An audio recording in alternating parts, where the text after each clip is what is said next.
Mga kapatid, may mga nagrally ngayon na ang tawag sa sarili ay pro-democracy movement.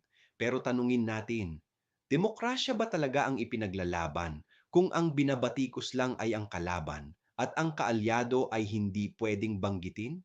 Kung tunay ang panawagan laban sa katiwalian, bakit wala tayong naririnig tungkol sa mga isyung kinasasangkutan ng leader nila, mga pastor politicians, senador at spokesperson na galing sa sarili nilang hanay? Bakit biglang malinis sina Joel, Jinggoy at Cheese kapag sila ang kapanig? Hindi pro-democracy ang selective. Ang demokrasya ay pantay na paniningil, hindi kampihan, at ang pananampalataya hindi dapat nagiging kasangkapan para takpan ang mali. Ako si Padre Jesse Galilea, may pusong Pinoy.